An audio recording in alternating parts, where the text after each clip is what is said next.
Welcome to What the World Needs Now, sponsored by Harmony Academy from National University. In this episode, Tom and Josh talk with Anderson Manuel about his journey in education, emphasizing the importance of finding one's purpose, building relationships with students, and the need for compassion in teaching, as well as how AI can enhance the teaching experience.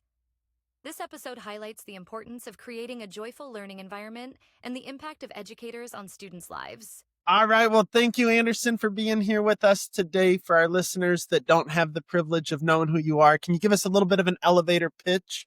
Who are you, where are Yes. you from, and what's your role in education? Well, first of all, I want to thank you both for inviting me to this podcast. It is a pleasure to be here. Wow. I have been in education. I'm starting my 28th year in education. At first, I wanted to become a lawyer, and something happened along the way where I got involved in working with kids while I was in college. Fell in love with education. I'm a preacher's kid, so I always work with kids. And people always tell me that I was good with kids. But, when you come from the Caribbean, the attitude was like, become a lawyer, make a lot of money and go and prosper. But when I was in college, I went to Boston College, which is a Jesuit university, where their motto was go out there and do something for the world. And that really inspired me. So I started this after school program on the weekends for inner city youth, and I fell in love with it. And that's how I got involved in education. Right after I graduated in the School of Management, I wanted to become a corporate lawyer. I graduated and applied to law school. And one summer I was working at a law school and I did not like the people that were there. And then I said, this is not what I really want to do.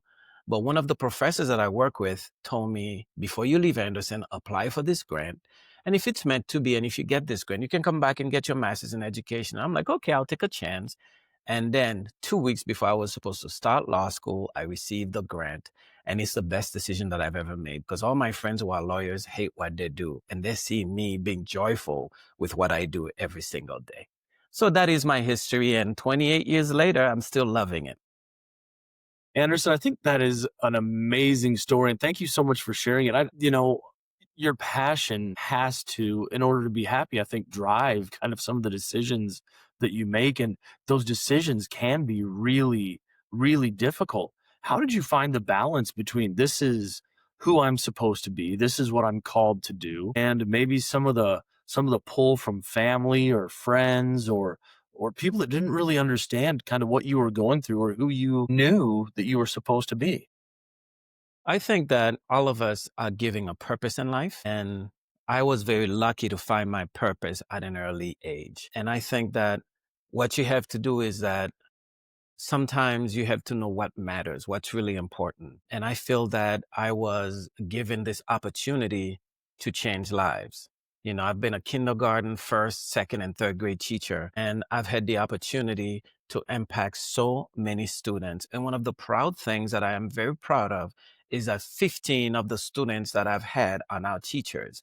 So that tells you that when you plant a seed, that seed can grow into multiple ways. And I am so grateful and so thankful that I have a job that I love and that I know what my purpose is. Some people don't know what their purpose is, and you have to find that purpose and what makes you happy. So different things have tried to pull me away. You have to block out the noise. And I think this is what I've learned in education. You cannot worry about what other people think. You have to worry about what's important to you and what makes you happy, and also to what you feel that your purpose in life is. To me, I feel that a job in education is that we are preparing future leaders of tomorrow. And it is a job that, to me, it's not a job, it's a passion. And that's what you have to do. You have to find what you're passionate about and you pursue it. And the fact about it is that if you are not passionate about it, it is time for you to go. Because I feel like our children deserve someone who loves what they do and who loves who's passionate about what they are teaching. When I was in college, I had some friends that were going in different directions where they were going to make a good amount of money. And unfortunately, that's not the route of a teacher. But I now get to sit where I am. I love Mondays. I've got friends that hate Mondays, and I'm like, hey, I get to go back to work today. Like, I get to go hang out with my students. I get to go to recess and play with them. I can't wait for what the day is going to hold. So it's nice to hear that you talking about you got to have a passion for it. It's a lifestyle that you have to embrace because of the weight that it carries, right? We have It so many does. opportunities to impact so many people. It does. And I think that it is also you are teaching so many skills to these kids.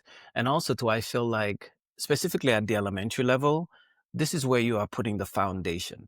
And if you can impact kids and you can provide them with a strong foundation and you can teach them how to get along and you can teach them how to talk to people, how to appreciate the things that they've been given, the opportunity of an education. If you can build that self-belief in them, then I can have them ready to go on into middle school and high school. But I think that that's the reason why I feel like we need more male teachers in early elementary because there's not that many of us. And, I remember for 17 years, I was the only male teacher in my building.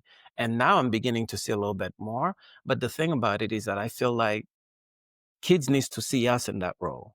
Because I've always seen nothing wrong with the women teachers. I love you guys, but I feel like we bring a different perspective to education than females do. I think that they need to see more of us in early elementary.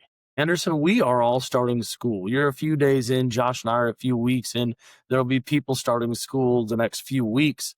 You mentioned starting the year off in a positive way and having communication in place and other things that are really important. What are some concrete ways that you really enable and empower your students to be successful in your classroom? Well, one of the best way I think that whenever I look at the list of students that I'm getting, I look at them an opportunity for me to build 18 relationships. And I think it starts before they come in. So, for example, one of the things that I do is that I send a survey and I ask the parents, tell me about your child. Tell me what your worries are. Tell me what you're hoping to get out of this year. And then I send a kid video and I tell them about myself and I tell them about some of the struggles that I went through. And I tell them the reason why I became a teacher. So that way, before they even step foot in the classroom, I don't remember any of my elementary teachers. I don't think they did a very good job establishing a relationship with me. And my important thing is that I try to do that before they see me. And then when they come in on the first day of school, I have them line up and then I greet them. I greet them and I greet them by name because I pull out their pictures and I read the input that their parents have given me. And I'm like, oh, happy birthday. They're like, oh, it's my birthday. I heard that you went there. So just that itself tells the kid, this person took the time to get to know who I am. And then when they come in, establishing that routine where they're the one who write the classroom rules, where they are the one who knows that they have specific responsibility in the classroom, that this is their classroom. And I don't care what happens outside, but in this room, we're going to have a community where we love being here. Whatever problems you have, I want you to leave it outside. When you come in here, when I greet you in the morning, if there's a problem, let me know right away and I am here for you. And I think that's the most important thing, establishing that sense of relationship with kids. Be excited when they come in. Oh man, I am so happy to see you. Oh my God, I'm so glad to see. I'm glad that you are here because, I don't remember any of my teachers doing that. I didn't remember that at all. And I think that that is an important thing that you do because they can see the joy. Kids know the people who are fake and the people who are real. And people always say to me, why do all of your old students come back and greet you every morning? I said, why don't you ask them? The reason why they come see me is because they know that I care. I will ask them a question.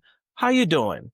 How's everything going? Is everything going good? Remember, if you need me, I am here for you. We are the one who provides them that. They need to be in a place where they know that they are loved and they are cared for and that they can be themselves and they're accepted for who they are and they know that here they can make mistakes and it's okay. But I'm going to be here as your guide. I'm going to be here to help you. That's why I'm here.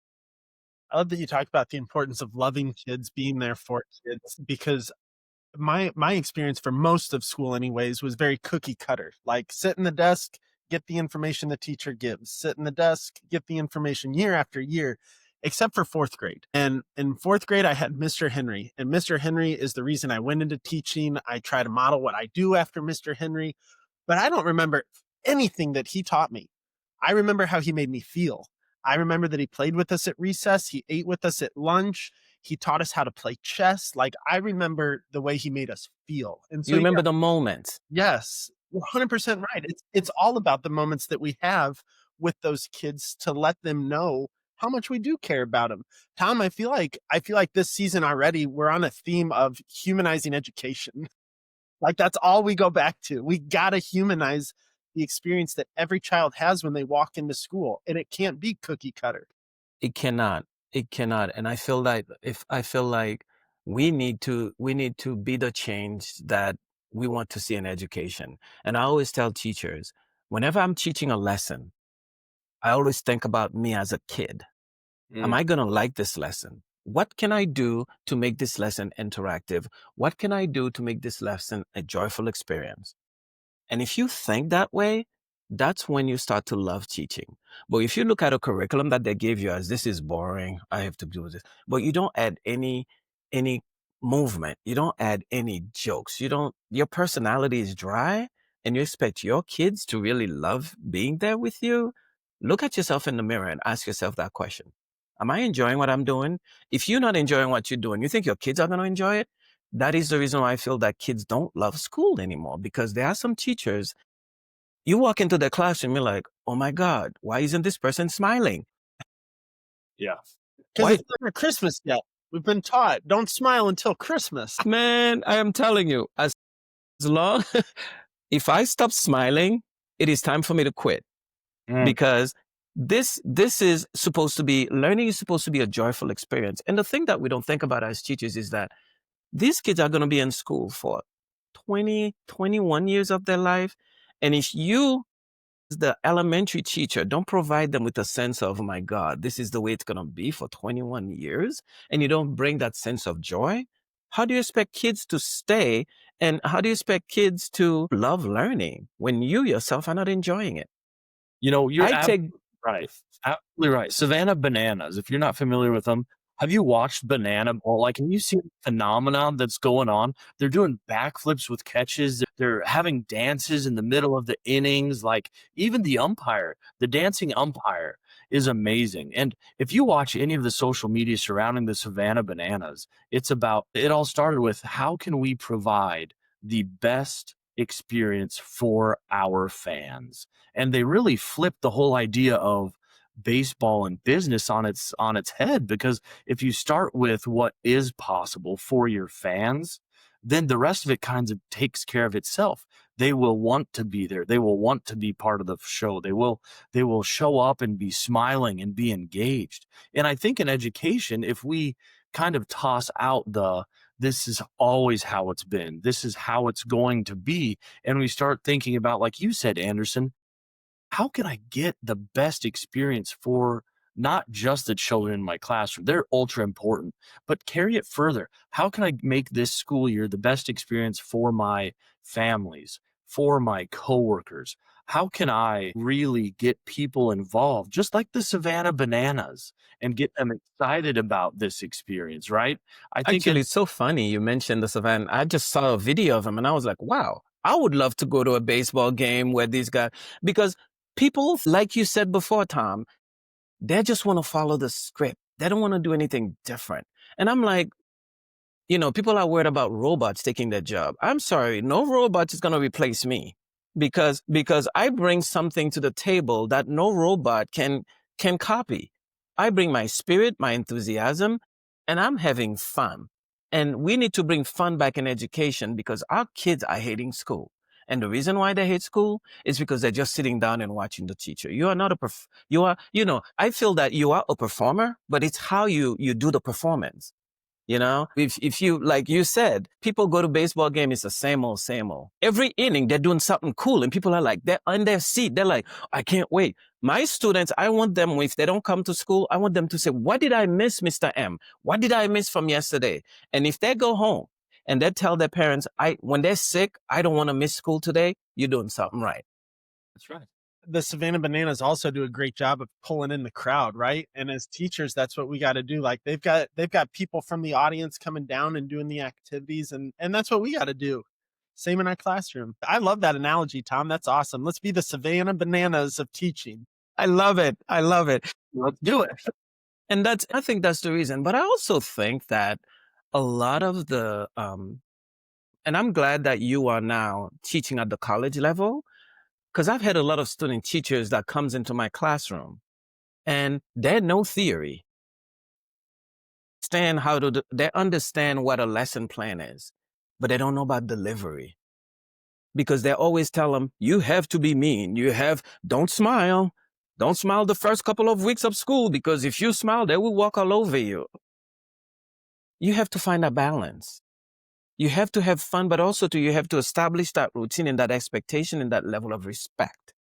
And if you can do that, and I think that's what my kids know, when it is time for us to have fun, we will have fun.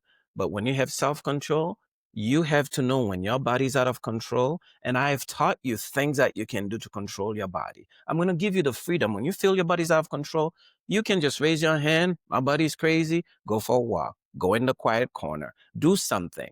We need to teach kids so that they can control their own emotions, so that way they don't have to stop us. Oh, all I have to be like, it's like, I just go like this. Okay. And they know what to do. You have to give the kids the tools to be successful, and you have to make it an experience that they don't want to leave your classroom. And that's what I think education is missing. You're 100% right that we have to teach kids these tools that sometimes we just expect them to have, whether it's how to talk with somebody, how to listen to somebody, how to whisper, how to have a calm body, but also like what about if you don't have a calm body? Like, how do you get back into that zone so that you are ready for learning? Because again, they're humans, right? They're little humans too. Like, there's adults that struggle with what do I do when I feel like I've got big emotions. I can't imagine what it's like for a kid to have that and then be expected to sit there and be expected to learn and then be expected to show you that they learn. Like, it's a lot of pressure on them if we're not helping to teach them those skills. And also, I think the thing about it is that girls and boys, they learn differently. Boys cannot sit for more than 20 minutes. They just can't. Their bodies and so there are some girls, they can do it for half an hour, but boys, I see them. I have 11 boys in my classroom. They're always moving. They're always tapping. That tells me my lesson's too long. Let's get them moving. Let's get them talking. Let's get them walking around. And these are the thing. I always tell people that your students are your clients. If I'm going to sell something to you, and I have to find out, like, I ask you questions so I can find out what you like so I can sell you the product. A lot of people don't know their client. They don't know their students. I'm the teacher. I'm going to tell you what to do and you just follow it.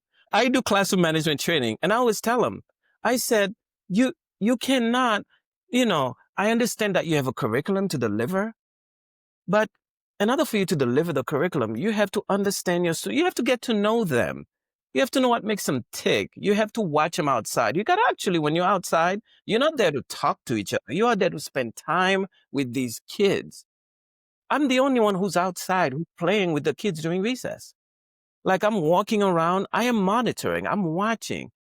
A kid is sitting there by himself or herself. Why is that happening? And all the teachers are standing, they're not doing anything. The kids are playing soccer. There's a fight going on in the soccer field. Nobody's watching them because the teachers are talking to each other. This is where you build relationship. Push them on the swing, talk to them. How is it going? It's all about relationship. And I tell people when I'm there from 7:45 until 2:45, I am in my teacher zone. I am there for those kids. I am eating lunch with them. I am talking to them. I am getting to know them. And this is what relationship is all about. You said so many amazing things in there. Like, I think recess is one that's lost often. It's such an awesome time to get to know kids in different ways. My kids walk in on the first day and I've got a pair of shoes that sit on a laundry basket that I've got in my room. And those are my recess shoes, but they're like, what are these for? I was like, one of you has a really important job this year. When we go to recess, I need my recess shoes so I can play. And these So kids, I'm going to steal that from you. I'm awesome. going to get a recess shoes. People will be like, how are your shoes so white? Like, what do you, I'm like, because I got my recess shoes. When I go play at recess, I got a different pair for that. See, you learn something new every day. I'm getting myself a pair of recess shoes. I'm using that starting on Tuesday. I've got it. But then I'm not worried about my shoes, and I'm not gonna sit there and talk with my teammates. I'm gonna be out on that soccer field, and I'm running down the field when there's a slide tackle, and I'm pulling out my yellow Exact. cards like, "Hey, you got that yellow card? No slide tackles in 5th grade. It's not the World Cup." And then I throw that ball back out there. Like it's just they want to see you have fun. They Like do. you got to be there with them though. You can't. Teaching's not a sideline game. You gotta be in the trenches with them, learning every moment that you're there. And also too, when you watch them on the kids are different on the recess field. And also too, specifically for kids who are having a hard time connecting, when a kid is walking around by him or by himself or herself, and then you notice that nobody's reaching out to them, you can use that opportunity to say, you know what? In first grade, we have a friend. How many of you guys would like to be someone who's just walking around with nobody to play with? Kids don't know that. They don't notice that. And this is a great opportunity for you. I did that this week. My God. And then at the second recess, all the kids went and reached out to him. Be like, oh, you want to come and play with us? If I wasn't paying attention, if I wasn't kids, they're only, they're very focused on themselves, but they're so kind and they want to be there for each other. So as educators, we need to provide them with that opportunity to demonstrate that kindness and help them think about it. And when they do, this is all part of learning. That's what education is. It's the whole child and teaching them how to be good people. And, our job is not easy, but to me, if we do it well, it is the best job in the world because you And got to love it. I totally agree. It is the best job in the world. And I think it is, in a lot of ways, it is one of the most important and time sensitive jobs in the world. What just blows my mind is that we have these little beings that come to us. And I teach 5th grade, but there's still little beings. I mean, 9, 10 years old. And, you know, 9, 10 years old, we expect kids to just know how to do school along with know how to be social and know how to restrain their impulsivity. And if you think over the term of somebody's life, if they live 50 years, that's 20% of their life. That's not very much. But think of all the learning that we cram into these 9, 10, 11, 12, 13 into middle school years and expect these kids to turn out okay. It just blows my mind off. We're teaching them to read and write and do math, and we're expecting these amazing writing pieces from them, and along with the social skills.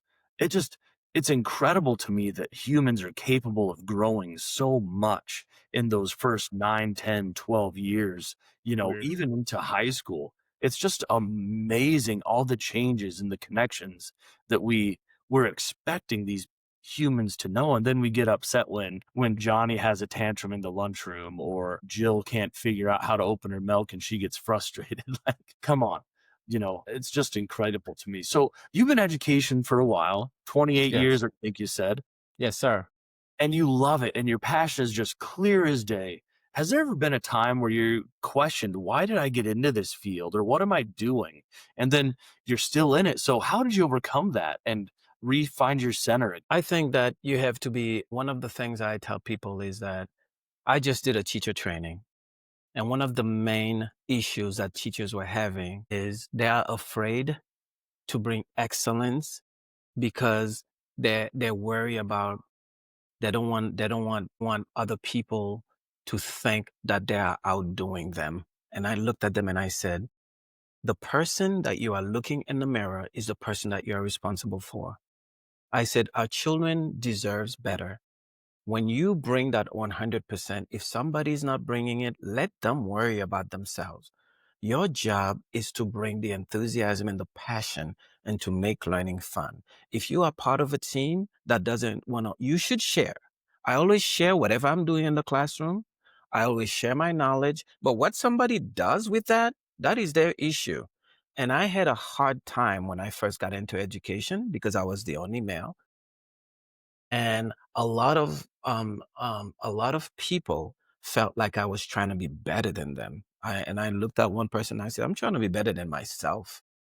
I want to be the best teacher that I can be. That is the reason why I read a lot. That's the reason why I do research, because that's the reason why I listen to the music. I watch what they watch because I want to know what the world is like so that I'm able to approach them.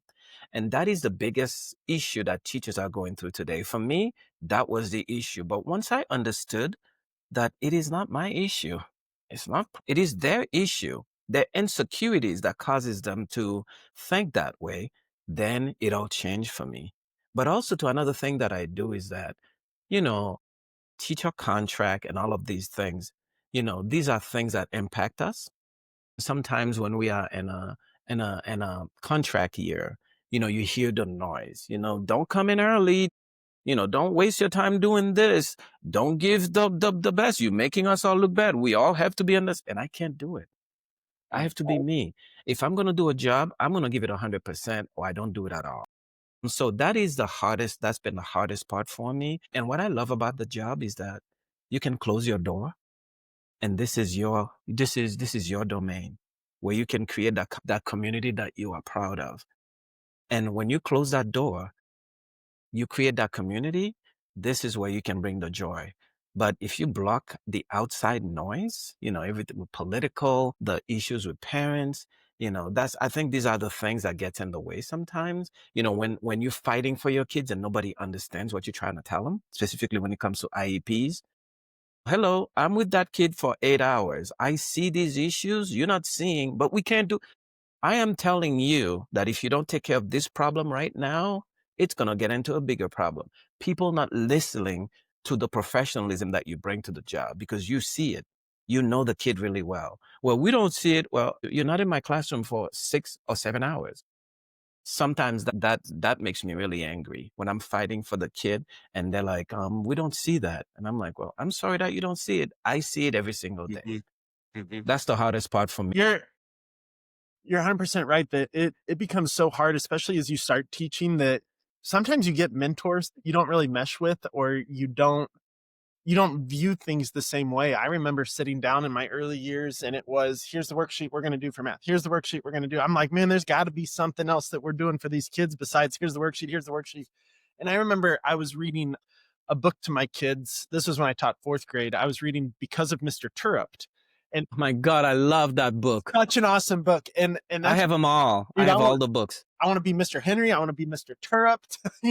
I want to be Mr. Keating and Dead Poet Society. Like, I was just, okay. So I'm reading Because of Mr. Turrupt, and he does that project where they cut out a 10 centimeter by 10 centimeter square and throw it to see how many blades of grass are on a soccer field. I'm like, man, I'm going to do that so that we can talk about powers of 10 and exponents. And I go back and I share it with them. And you're right. You got to be okay with, I don't care what you do with this information, but this is what we're going to go do. And just bringing things to life. I think that that's something that's hard as you're getting into teaching to be okay with. Like, if things aren't meshing well with your philosophy, with your views, with your beliefs, it's okay to share, but you got to be okay. They might not do it. I'm going to do with what I believe I should be doing with my kids. Exactly. We cannot all be the same teachers. Then we might as well all be robots. And I tell them the same thing when I'm talking to my kids. I said, we are all 18 different type of people. We all learn differently. You are not here to compare yourself to anyone. You are here to learn how to be the best version of yourself. And that's all I want from you. Give that effort, and I'm going to be there to guide you. I want you to make mistakes, and I'm going to help you get better. And I think that's what kids are afraid. The reason why they hate subject matter, it's because they're just sitting there listening to the teacher. Your kids should be doing things. When I'm teaching math, they are doing, I do, you do. When I'm doing writing, I do, you do. And they see me writing with them. And I think that's where the joy comes in. If we are not, if they are not invested and they are not thinking, they are not moving, they're not understanding what you're doing, and they're just watching you, they're not going to learn. And that's when their mind goes elsewhere. Delivery, I think curriculum delivery is also a very important aspect, and how you deliver. They give you this curriculum. It's your job to make it interesting. And sometimes it's boring, but you got to find a way. You got to find a way to make it interesting. And I know one of the questions that you guys had was about AI. Yeah. My gosh, I love the tools that AI has provided for me. You know how much time AI has saved me? So many hours. When I'm making those weekly videos, I tell them what I want, and AI makes me look very sophisticated. Absolutely. I find that if I want to really zero in on students' ability levels and ability groupings, AI is Yes. one of the most remarkable tools because gone are the days for spending hours even searching the internet for things. I tell it exactly what I want, what grade level I want, what words, vocabulary. You do whatever you want. Take 3 minutes, set it up, and no more than 5 minutes later, it's ready for you to download, copy, share via email, whatever you want. So Hours. exactly. And that's the thing. A lot of teachers are scared of AI. And I'm like, you have to know how to use it so it can make you shine. AI Mhm. helps me shine. Like when I come in the morning, my kids know that they're like, how do you come up with these great ideas? I'm like, I'm just brilliant. You know what I mean? Because they're like, nothing that you do is the same. Like my thought of the day, it's completely different. My activities are completely different. I come in the morning, I tell it what I want, bang. I'm like, okay, let's go. Mhm. I apply it, I deliver it. But AI helps me be a better teacher. That's what, and I said, AI is meant to make your job easier, to save you time. How much time that I save using AI is unbelievable. And the other thing I tell them is that whenever I'm doing a lesson, the world connection is what AI has helped me really. Like, I'm teaching this lesson. How can I make it connect for kids so that they can see what I'm talking about? And, I use Magic AI from Khan Academy. Oh my God. And it tells me, oh, tell them this is an example, and they show you a video. Here's a video you can show the kids about how to connect this to this. And I'm like, brilliant, let's do it. AI is meant to make our job better and to save us time, but it does require for you to actually put in. It's not going to do it for you. You have to put the thought, you have to put a little bit of work in it, but it will make you shine. I remember how long lesson plan used to take for us to write? My So gosh, mhm. not anymore. No. I do find too that you do have to go back and double check. Just like any product that is created or any tool you use, you are ultimately responsible for the outcomes. And so going back Exactly. and double checking the information, just making sure that it is accurate is just something you have to do. With any tool, there has to be that. Anderson, at the end of every episode, we always ask.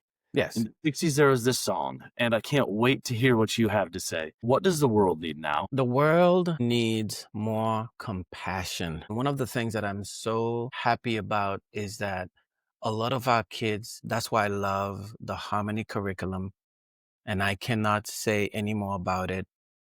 It gives you the tools necessary to teach kids how to converse with one another, how to give compliments, how to show appreciation, how to listen, how to think, how to think before you open your mouth, how to give attention to someone when they're speaking. And I think that um, the Harmony curriculum does that for us. And all we have to do is apply it. And I am so thankful that every day the lessons are already made and all I have to do is just make them happen. And I think that's what our world needs more. It needs more compassion. It needs more respect. It needs more enjoyment. We are so worried about what's happening that sometimes we forget that we also needs to live. We need to live. And I know it's hard for people to block out what's happening outside, but our kids deserve that we are there for them. They don't know what's happening. And sometimes I always tell people that whenever I walk into that building, I leave it all outside. I'm focused on these kids. And if kids sees that, they see the compassion that you bring into your learning, they show the love and the enthusiasm, they will emulate what you do. Kids watch everything that you do. Sponges. I had a student and he's in college right now. Um he goes, Mr. Manuel, do you take time to prep your clothes, before you come? I'm like, yes, I do. I prep my clothes the night before. He went home. He tells his mom, every day I'm going to prep my clothes just like Mr. Manuel because I want to be ready and I want to look good, when I go to school because the way you look is a representation of yourself. And I just said that to him and he went home and for all the elementary years, I don't know what happened to him in middle school, but from second grade until fifth grade, we always checked on each other and I would make comment about, "Ooh, you're looking good today." He goes, "You're looking good." And I said, "Keep it going." We are the example. And if we show that compassion and that love and that caring, that's what our kids are looking for. We have to show that. And that's what our world needs, more compassion. We need that compassion. Well, Anderson, thank you for sharing that. Obviously, that came through in this episode from you, the compassion, the love, the enthusiasm for what you're doing. Thank you for continuing to make the world a better place with all that you're doing for education and for kids. Well, Tom and Josh, you guys are doing amazing work. And when you bring, and I think that's what, as teachers, we need more program like this where we can listen to people who've been doing it for a while, where we can take a little snippet. Like I took a little snippet from what you did today that I'm going to inspire. Tom has many wonderful ideas that he gives and that I inspire, and that we have to be open minded. And I've been doing this for 28 years, and I still have a lot to learn. Your podcast is definitely spreading the news where teachers can learn practical tools to help them be better. So you guys keep up the great work and keep bringing the love and the passion, because that's what it's all about. You know, our kids deserve it, and they deserve for us to continue to be amazing educators. Anderson, thank you. It Yes. is my pleasure. Ladies and gentlemen, that's our show. We're so thankful and appreciative that you continue to join us on What the World Needs Now. Tom and Josh would like to thank Harmony Academy from National University for making it possible for them to share the stories of incredible educators from across the country and world. Please check out harmony-academy.org to see how Harmony Academy can support you on your journey in education.